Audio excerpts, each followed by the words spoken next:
Hello guys, this is Fang again, no, ng server 1, GMT plus 8. Ayan. So, nakakatuwa naman tayo ngayon, no? Kasi ang dami na natin, sobrang dami na natin. Sobrang dami sumasali sa atin at dami na nilipat sa atin galing sa ibang server. So, simple lang naman kasi bakit ko gusto magkaroon ng mga player na Pilipino dito. Kasi regarding din sa RMT, dun regarding din sa mga bentahan dito, no, is uh, regular price pa rin naman sila. Unlike kasi talaga sa ibang server is napakababa na ng rate ng gold eh. Dito kasi medyo nang maganda pa bentahan ng mga seller ng gold. So totally, may inaalagaan kasi kaming mga seller. Example, ito si Luca. Siya lang yung gusto naming seller dito kasi gusto namin yung rate ng gold is stable lang or maintain lang do sa 1.1, 1.0. Kasi si Luca naman is nagbibigay naman siya ng discount once na malaki yung kinukuha mo. So, ibig sabihin, hayay yung buhay niya. Kasi siyempre sa kanya lang kumukuha ng resources itong mga member natin. So, pwede naman din magbenta yung iba. Kaya lang, same lang din do sa rate na binebenta ni Luca. Kasi, once na kalabanin mo si Luca, dyan na magsisimula yung war eh. War sa bentahan ng gold eh. Example, kung 1.1 si Luca, 1.1 ka din. Kasi pagka naubusan ng resources si Luca, naubusan siya ng gold, so hindi naman tatakbo ang players. Kumbaga kung kanino gusto bumili na player, di ba? Wala naman sa pilitan doon kung kay Luca ba o kanino gusto bumili. Ang amin lang kasi dito sa server na to is mas maganda kasi kung mismong tayo mga Pilipino is nagkakaunawaan pagdating sa rate or bentahan ng items. Na wala namang problema yan. So yun nga pala, ang topic natin ngayon pala is sa mga enchantment ng item. Example sa enchantment ng item. Punta muna tayo sa main hall. Yung iba kasi nagtataka bakit daw may mga enchant yung costume namin. Tapos may mga enchant daw yung mga armor namin. So ganito lang naman yan guys. Ayan, example niyan. Meron ako attack plus 172. Dito plus armor wala. No? Tapos critical ko may 83. May attack ako na 172. Dito lang naman yan. Punta ka lang dito sa H mo. Dito may press H. Main hall. Enter ka sa main hall para makapunta ka rito. Punta ka dito. Auction. Tapos hanapin mo yung enchantment. Kung gusto mo sa weapon, depende naman kasi sa option yan ng weapon eh. For example, ito. Ganda na ito. Kailangan ko ito. Kasi kailangan ko ng range damage dealt eh. 4% kasi range ako eh. Ayan, kung depende naman sa'yo, may mga mura naman. Although may mga mura naman, di may 90 naman. Depende sa'yo kung elemental damage ka. Ayan, yung sa head din, ganun din. Depende sa'yo kung HP gusto mong kunin o gusto mong kunin yung attack. Pwede, walang problema kung ano yung gusto mong gawin. So kahit mas sa chest, ganun din. Kung gusto mong kunin yung attack, kaya lang medyo mataas ang price ng chest eh. Pagdating sa attack, ayan. Ito lang naman yon, makikita nyo dito. Bahala na kayo mag-eksperimento kung ano gusto nyo gawin sa character nyo. Yan. Pagdating naman din sa costume, dito din, balik kayo dito, auction. So, enchantment. Ayan, makita nyo dito, head body costume, outfit, ayan. Ayan.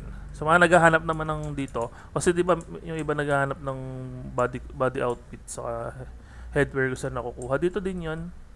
Punta ka lang dito, auction ulit. Special gear, ayan, head outfit. Ayan, pwede mong bilhin to, ganyan, depende sa'yo kung ano yung gusto mo. Ayan, body outfit. Mount, meron din dito. Ayan. So, nagtatanong din regarding paano po mag-craft ng weapon. Paano ba mag-craft ng weapon? Unang-una, kailangan may formula ka. Yung ganito. Yung formula kasi nakukuha sa dungeon. Sa party dungeon, nakukuha doon. So ngayon pag may formula ka na, nakompleto mo na sila lahat, pwede ka nang mag-craft ngayon ng level 40 item. Ayan, pwede mo na sila i-craft.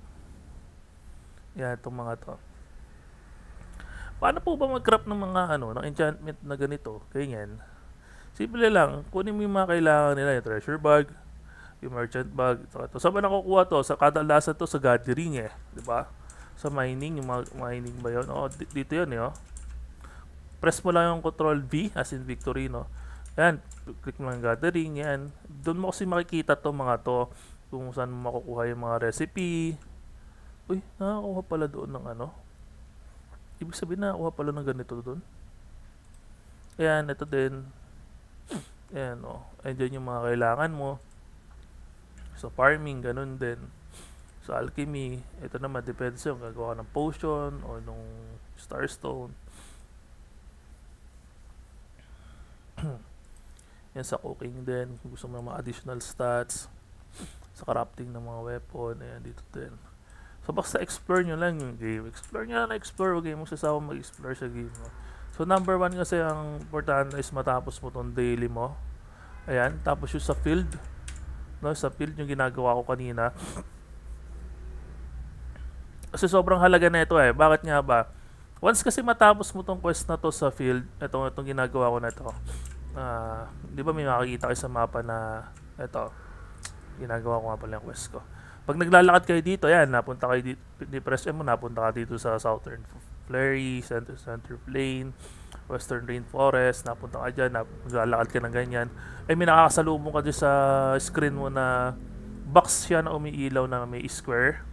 Ayan, square siya, tapos may nakalagay question mark, or yung kamay ng pusa, kung tawagin is cat paw. Kunin mo yon, tapusin mo yon, kasi dito mo makikita yun. Ayan, pag in-skip mo yan,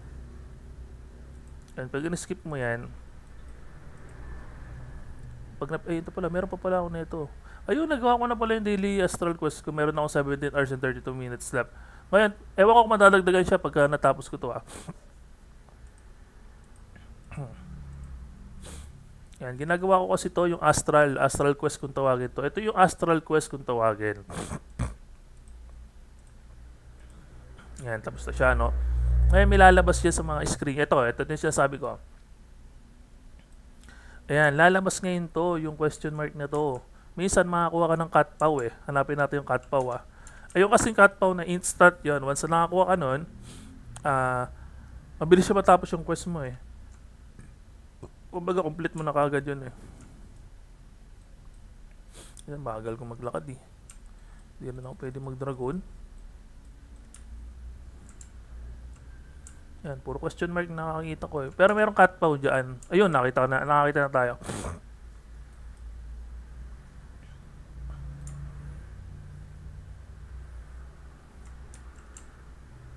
Yan, ito yung cat paw. Yan. Ayan, ganito yung cat paw na sinasabi ko. Once na-accept mo yan, saglit lang yan. Ayan, tapos na kagad yan. Skip, continue. Ayan, tapos na siya. Nakakuha ka na kagad ng quest. Na-finish mo na kagad yung quest. Compared doon sa mga question mark. Pero random yan hindi lahat nakakakuha ng cat paw. Kumbaga, may limit ata itong cat paw no? Nakakuha pa ako. Meron pa kasi 7 out of 10. So ngayon, kailangan tapusin ko siya. Kuha tayo dito. Meron na 8 out of 10. Tapusin natin to.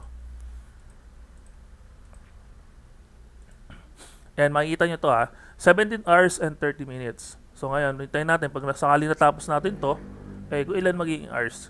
Pero number 1 kasi bago kayo pumasok ng dungeon. Bago kayo pumunta ng dungeon, tapusin nyo yung mga dungeon nyo na solo.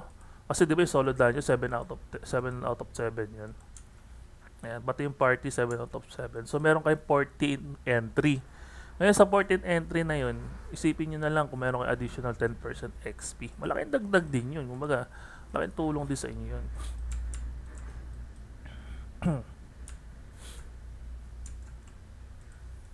Yan. Kasi ibang guild, naghahanap talaga ng masipag na player gumagawa na ito. Para saan nga ba to? Dito yan sa guild, mag-hire kayo dito. May points yan. Ayan, points. Ito yung mga points na yun. Parang ewan ko, mag-hire ka ng merchant. Hindi ko alam kung anong meron dito sa merchant na to eh. Wala pa rin. Di pa rin naalak yung guild palace namin. Ayun yan, yung points na yan. Dito yun, yung kinukuha yung member points. Ilan lang ang points nila. Makikita mo dito kasi yung masisipag eh. Masisipag gumawa ng, ng astral quest eh.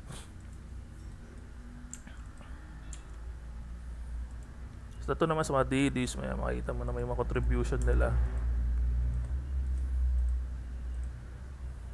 So, tapos na natin, no? Tapos na ba natin?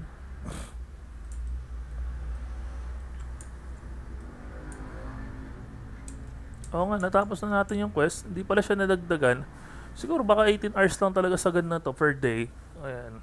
So, sayang pa rin naman. Ibig sabihin, kumuha ka na ito kasi number 1 to kailangan. So, dito yung Astral Quest Adventures. Yan. Tapos may bonus stats pala siya pag natapos mo ba. Oo. Yan. Yan pa yung stats natin. 90k pala yung attack natin.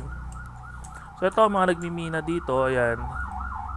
Dito kasi nakukuha yung may mga material din kasi nakukuha dito.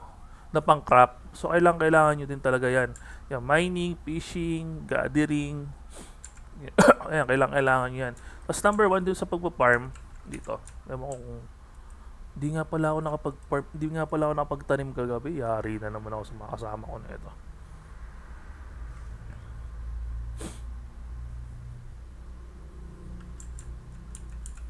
Dito pala sa greenhouse. Ayan, dito. Kailangan mo magtanim dyan. Oo, kailangan mo magtanim dyan daily. Example, pag kailangan mo ng cotton, kasi itong mga yan, itong makikita nyo itong mga to, mga materials din siya na pang crop. Oo, kailangan din yan si cotton. Example, tanim natin si flax. Si flax na lang. Yan. Pwedeng ano yun ng kakampi, pwedeng punta ng kagild mo yan. Ayan.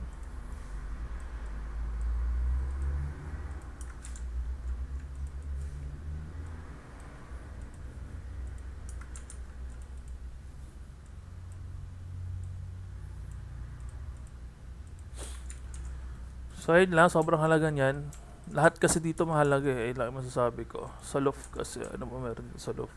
Ito yung parang pinaka-kwarto mo eh. Hindi ko sure kung ano ba purpose na ito.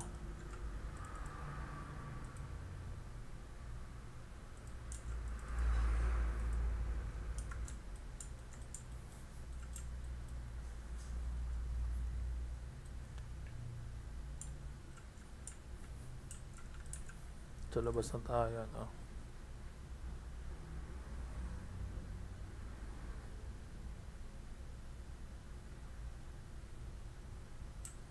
Yan, nasa labas na tayo ulit.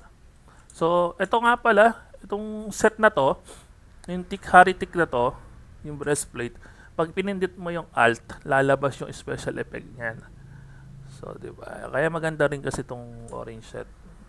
Pinagpalit ko yung level 48 ko na set para lang dito kasi sayang eh. Pero mo naman, no? When attack, you have 10% chance to backfire on the attacker, dealing damage equal to 40% of your attack stats. So, ayun yun. Ayun yung special stats niya. So, punta tayo ng ano. So, tapos tayo dito, no? Punta na tayo dito kay Pussy. Oh, wala kasi akong feather eh. Oh. Hindi pa ako bumibili ng feather. So, tamang lakad lang eh. So, ayun nga pala. Ayan, nandun sa mga nauna natin video, yung mga paano mag-top up, paano gagawin sa ninja. Ayun nga, kung paano ko ito nakuha yung hunter. Binili ko na lang din to hunter sa AP store eh. Tapos kung yung paladin, ganun din. Kasi sayang yung time na mag-hunt ka, mag-grind ka ng mag-grind eh. Kasi ginawa yan. Ginawa yung ano na yan, for example yung The Way of Ninjutsu, ginawa yan para talaga mag-grind ka dun sa Blue Moon na mag-grind para makakuha mo yung Paladin Scroll. Kumbaga magbabatak ka dun sa Blue Moon talaga ng party dungeon. Oo, kung gusto mo ng hunter ganun din, magbabatak ka dun sa Oblivion. Kumbaga talaga sinadya nila yan para matuto ka ganun. Example, matuto. Ayan, ito yan, pero dito yan, nakakita yun, no? Pagka binili mo to, hindi mo na kailangan mag-quest, automatic ninja ka na. Ayan, dami ko pa na ito, dami ko rin binili yan eh.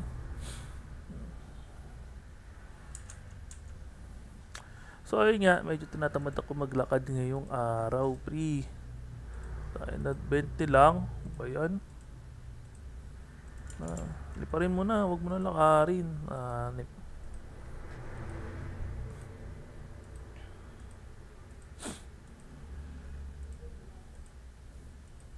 And yung AP nga pala, paano ba nakukuha yung AP?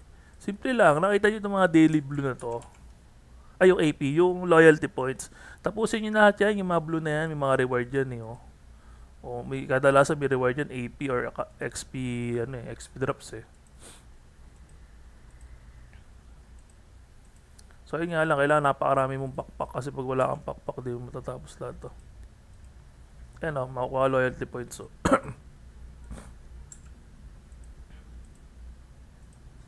Saka doon mo sa loyalty points, makakuha ng XP dito. Tapusin nyo muna lahat yan, yung daily, saka yung astral quest. bago ka pumasok sa main dungeon, ay sa dungeon. Para naman, ano, high-high yung buhay. Ayun, nakita nyo, lumala sa gilid ko, puro loyalty points.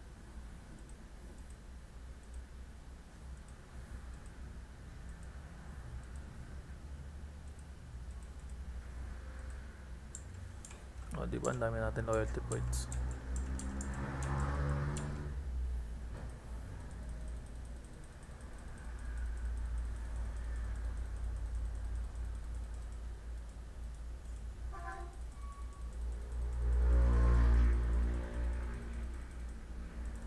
Yan, still recruiting pa rin kami ng member namin sa guild. Welcome kayo dito, kahit sino, pwede naman. Pwede kayo sumali rito. Ayan, so kulang pa tayo. Pabili na naman ng pakpak.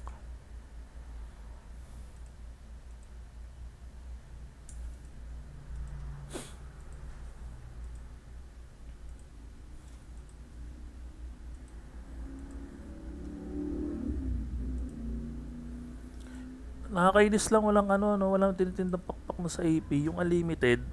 Dapat to meron eh.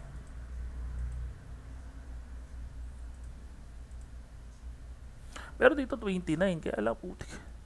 Ewan ko ba't nagbibilik yung screen ko pagka nagpupunta ako sa AP store. Napansin nyo ba?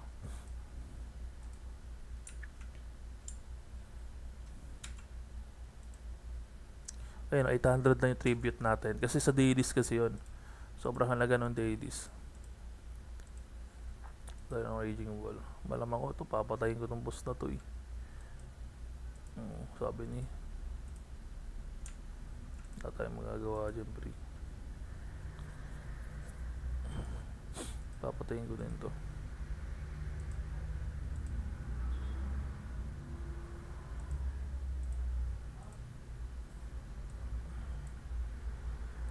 Tumunta kay Omar. Tapusin muna natin itong mga dungeon. So check natin kung wala yung damage natin yun, no? So ayun nga, sa matatapos na itong video na to, maraming salamat sa iyo. Shoutout na din sa iyo pre kung sino ka man magtatapos ng video na to, para makakuha mo yung tips natin, no?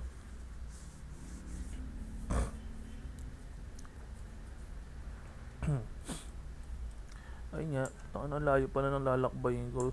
Diba sabi nila meron daw warp dito? So 21 days na pala tayo naglalaro, no?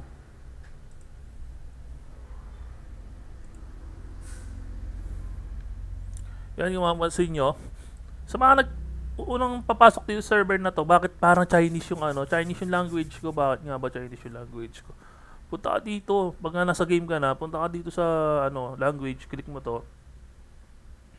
Diba nasa loob ka na ng game? Labas mo yung dragon. Ayaw lumabas yung dragon. Labas mo yung nasa language ka na, no? Pindutin mo to. Tapos pupunta ka sa pinakababa. Tapos ito no? May English dyan. Kaya nung iba kasi tinatamad, sabi, tanga, pangit naman dyan, Chinese kasi dyan eh. Sabi ganun. Hindi naman ganun, min. Di ba, example, nasa loob ka na ng game, nandito ka, nakapasok ka na, nakakreate ka na. Pindutin mo lang yung language, punta ka sa baba, pindutin mo English, magre-restart yung client. Ayan, English version na siya. Oo. Ang English na lang dito, ang Chinese na lang dito, itong mga nagsasalita na to. Pero meron translator yan ha. Pag kinilik mo tong arrow na to sa baba, ay makikita mo yan kung ano yung hinahanap nila. So ganun lang ang basic yung ano, yung ganito server, Chinese server sa video. May translator naman kaya napakadali lang din. Kung ano, makikita nyo kung ano yung hinahanap nila, kung ano yung binebenta nila, matatranslate naman.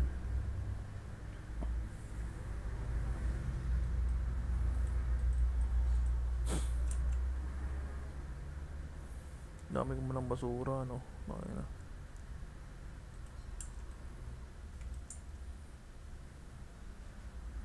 Layo na lalakarin ko.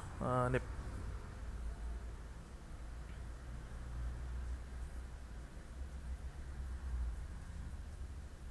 So ayan, hindi ko pa kasi maibigay yung tips na ano eh, paano magka-gold. May bibigay ako idea. Pero yung sobrang daming gold, di ko kaya yan. Hindi ko pa alam yun eh. So in-explore ko pa din.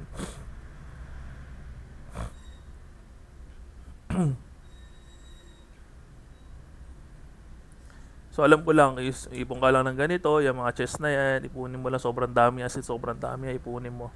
Oo. Saka mo siya ibebenta. Live source.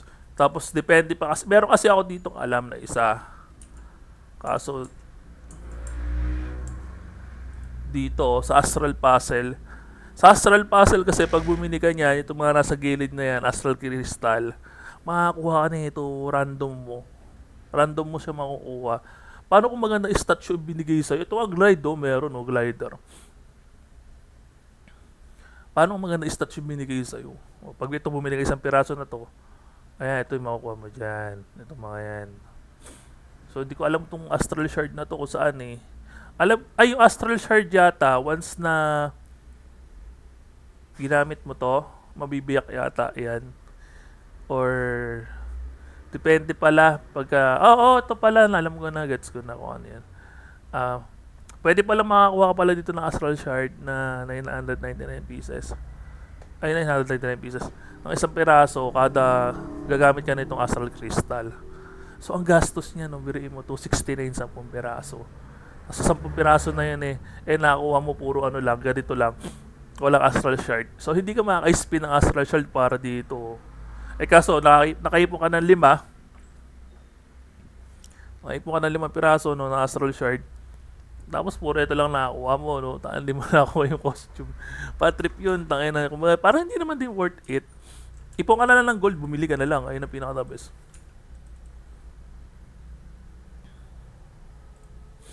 Yan, bentables tayo.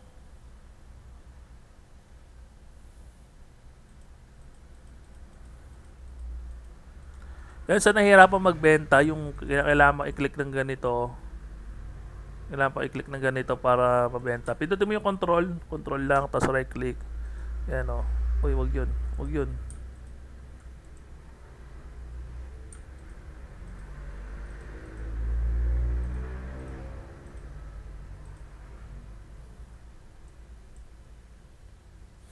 Yan, mayroon tayong 73 na tayo.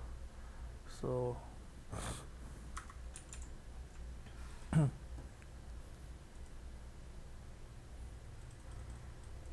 so, pabili lang natin ng patsyon.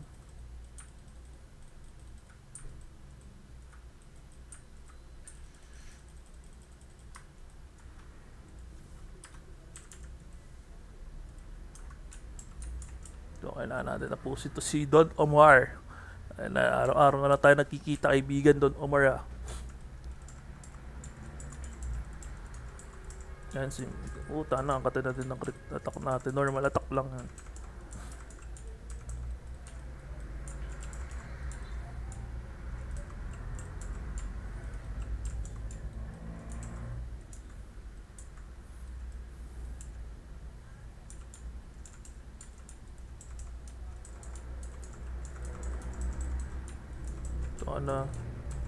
Nahamon ako ni Lucas Raul to Sana pre, bakit mo naman ako papalagan? Hindi naman ako kubra sa'yo. Wait lang. Wait. Nasa dungeon.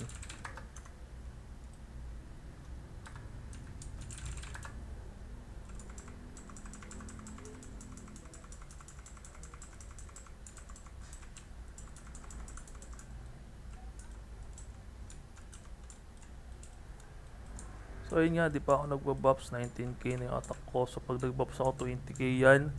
So ang wala pala akong pet, no, wala pa dito. Ito si Aryin, yan.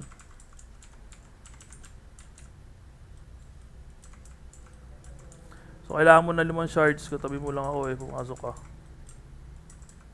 Ay. Yan, kailangan mo ng kailangan mo ng 5 shard na to para mabuka mo si Aryin. 39 AP ata isa na ito, 49.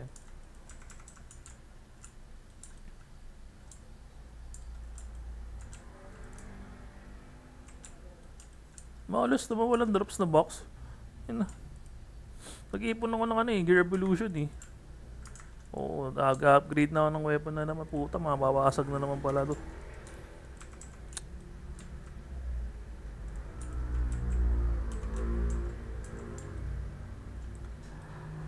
Kamusta ako? Matoy, bakit ako ginagawang testingan Testingin yung si Ragnarok putik. 90k yata HP nun Ay, oo nga. Magna 90k na HP na Ragnarok. Oo, tank namin yun eh. Ay, Boplox. Meron palang grocery na ganito. Pwede ako dito mo. Puta, nakapala din to eh. Na ito nakipag-duel sa akin. Hindi ko alam kung ano. Huwag ka didikit sa akin. Nakinawi. Bakit ka didikit sa akin, pre? Wag. Gagi. Sakit. Sakit ni Loka. Ay po. Tayo naglalag si Dudong. Naglalag ako. Oh shit. Maniga. Naglalag ako. Promise po. Sakit ni Luka. Ano magamit na ito?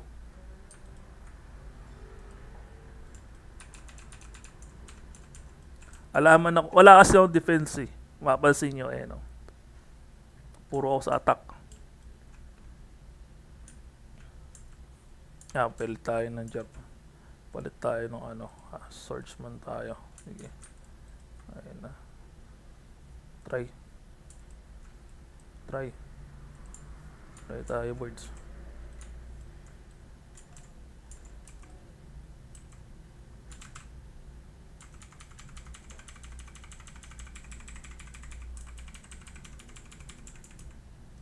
Hindi ko obisado to swords. Ito ba din hindi na ba ito na matagal?